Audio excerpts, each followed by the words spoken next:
சலிக்கலைய வடக்குக்கு சரித்திரம் படிச்சா அதில் இடமில்லைய மதத்துக்கு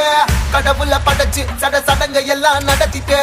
மனுஷனை வெறுத்தா அது வரந்தருமா ஜனத்துக்கு